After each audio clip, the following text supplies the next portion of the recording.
Hello, ladies and gentlemen. So, Rust, the movie plagued with many a problem.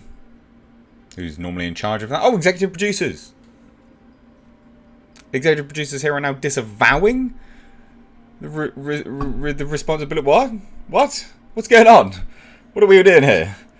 Look, I mean, obviously, all sort of comedic slant to one side. This is shocking. Not massively shocking. I expected this to happen, but it's the fact that they just clearly think you're all idiots. Oh, it's not our fault. We don't have any responsibility for anything involved in day-to-day production. No, you do. You absolutely do. How do you? Because you hired everyone. You utter imbeciles. How can you sit there and claim no responsibility at all when you hired the individuals there for the day-to-day on that set? But here we go, ladies and gents. Rust EP's executive producers disavow responsibility for troubled Alec Baldwin movie, and I quote, no involvement with the physical and day-to-day production. Yes, you do, because you hired everyone. You literally hired everyone. Not only to mention that, is that Alec Baldwin was an executive producer. Is he not involved in the day-to-day and physical element of that film because he was there day-to-day as an executive producer? He was acting in it? I would say so. I mean, he's literally there.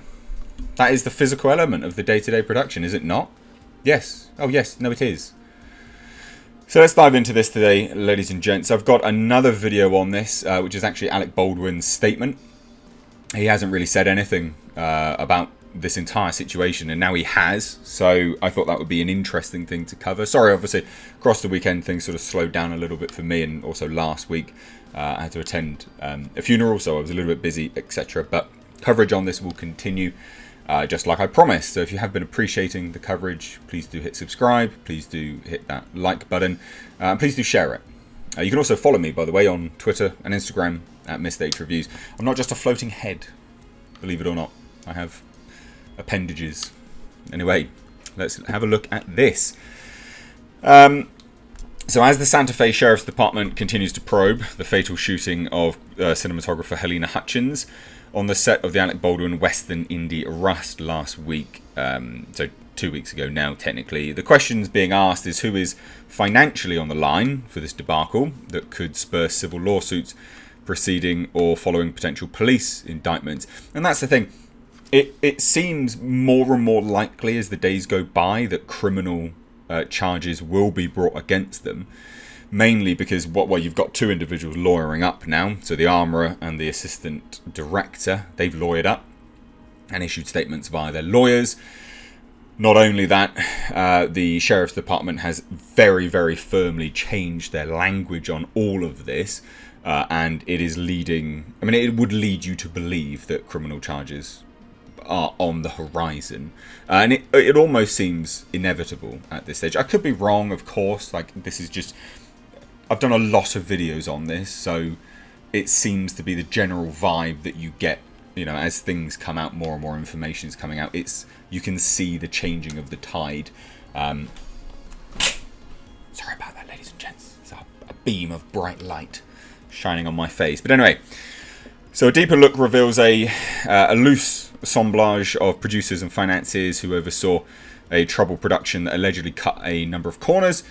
I had this already released the video once today, currently rendering right now, which is to do with another individual who's basically being interviewed for the role of prop master, and he said it was an accident waiting to happen. They were just looking to be very cheap. They didn't want to give me two assistants, which would be one as an armourer, one as I can't remember the other role, but basically in that role you need two different individuals to do two different very big jobs, armourer being one of them. And they cut corners, and he refused the role because he said it wouldn't be safe. Sorry, no. So yeah, cutting corners everywhere. It's often said that success in Hollywood has many fathers, but failure is an orphan.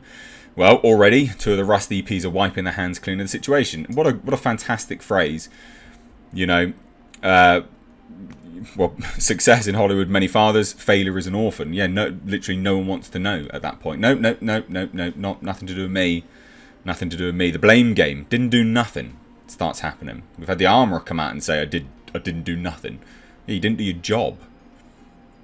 But anyway, speaking on behalf of the now shuttered production, Alan Cheney made it known in a statement provided to the press Wednesday that he, along with Emily Salvson and her Streamline Global Finance company, received executive producer credit on the film Rust, having no involvement with the physical and day-to-day production, which is consistent with financing partners across productions of all sizes. And that is important to note, just as an FYI, that some people do just have the role of financier. They are just money men. They're looking either for a tax break or they want to get some money on the back end if it's successful. One of the two. Finance companies, they do get executive producer credits. Of course they do, right? But they don't have involvement on the day-to-day basis.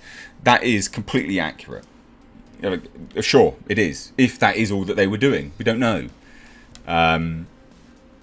Yeah, we don't know. I mean, Emily Salvson and obviously Streamline Global Finance Company does sound like it is pretty much just that. Alan Cheney potentially not, though. Now, they say, received executive producer credits, blah, blah, blah. We received executive producer credits on the film Rust, having no involvement with the physical day of the production. And Cheney further defended the experience of the producers of the production, which saw Baldwin on October 21st discharge a long Colt 45 revolver during a quick draw rehearsal with a live round, striking Hutchins and director Joel Souza. According to police, Baldwin, who also serves as a producer, apparently an executive producer, by the way. That's interesting that's really interesting that Deadline's changing that. Everything I've read before was an executive producer, because I'm pretty sure he set up the Rust Movie LLC company. That's fascinating. That is fascinating. Anyway, now they're saying that he's just a producer on Rust. But anyway, he was informed by First Assistant Director Dave Halls that he'd been given what was known as a cold gun. This is not the case, blah, blah, blah. And then we get this. We get these comments here from Cheney saying, the 6 credited producers on the independent film Rust, Ryan Smith, Alec Baldwin, Nathan Klinger, Ryan Winterstern, Matt Del Piano, and Angel Nigam collectively have more than 35 years' experience producing small to mid-level films and television projects. Rust is a union-certified production, which was using non-union assistant director, wasn't part of DGA, so that's not right. You're sitting here going, Rust is a union-certified production in a good standing with all the major production unions and guilds, including IATSE and Teamsters, SAG, and DGA. David Halls isn't a DGA member. You had IATSE members leave, and you had to hire non-union members. You're talking bollocks. Like, you are. There's no two ways about it, Cheney. You are talking bollocks. And this video demonetized now, is it? Great. But anyway, yeah, so IATSE has ripped Rust for hiring non-union crew members when the camera team walked out. Exactly. Like I've just said, in the aftermath of the killing of Hutchins, many have tried to sort out who is financially responsible for the overseer of a production that allegedly cut a number of corners. Here's what we've passed out so far. First and foremost, Bondit Media Capital did not have any equity stake in Rust, despite being named a co-financier. We've learned that the production finance lender, whose feature credits include the upcoming Bruce Willis, John Travolta, re-team Paradise City, loaned money to production against distribution collateral. Bondit did not respond for comment on the story. Rust was not bonded. 2 of the 3 US completion bond firms were approached about bonding the project, according to sources, but it didn't happen. In one of the 2 cases, a potential financier made inquiries with one and stepped back from the film when the company declined to issue a bond. Bondit generally does not require completion bonds to lend and has been active in getting productions up and running during COVID. Bonds are like super insurance, with the bond company on the book for costs if a film isn't delivered in time and on budget. Productions also have traditional insurance, in Rust's case said to be from Chubb, which declined to comment. Everyone's just running cover here.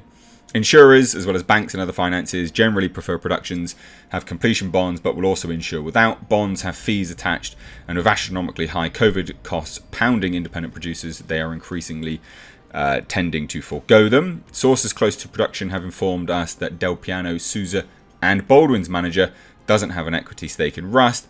Ditto for his client Baldwin. Baldwin produced through his El Dorado Pictures banner, while Del Piano has a production credit under his company, Cavalry Media.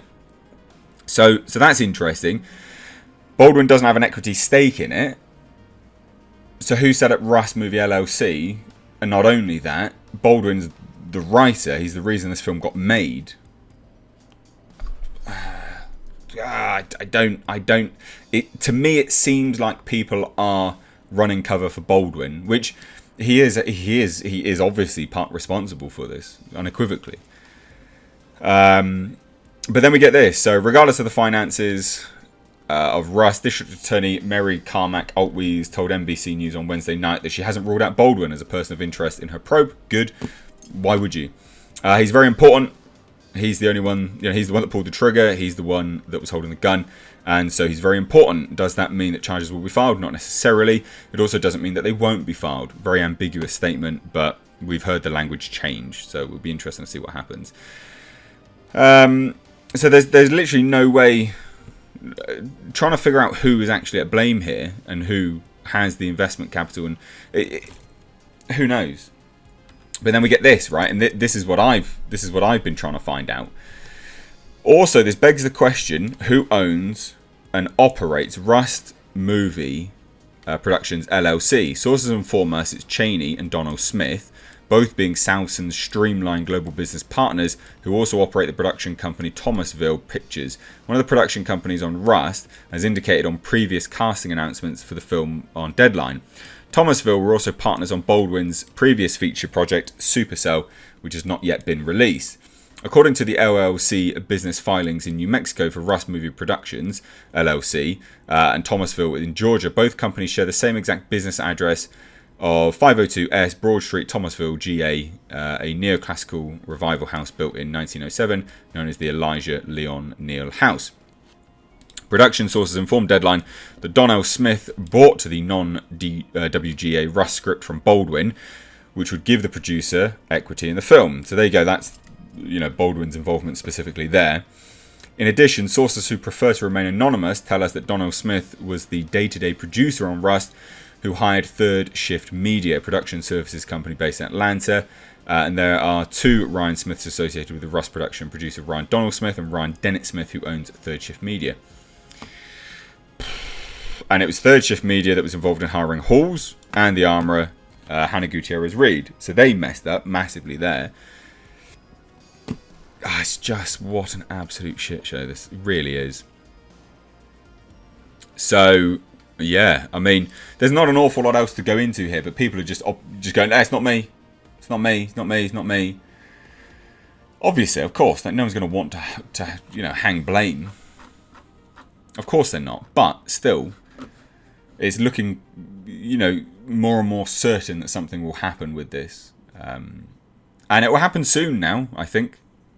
Because there's a lot of pressure. A lot of pressure being put on. On all of this. But let me know what you guys think down below. Thank you for appreciating the continued updates and bearing with them as well. I know, I cover movie news, but this is important stuff. And this is movie news. This hasn't happened for nearly 30 years. The last time this happened was on The Crow. So it is important. It needs to be covered. If you don't like it, just don't click on the video, I guess. But anyway, let me know what you think down below. If you're new here, do hit subscribe. Thanks so much. Take care.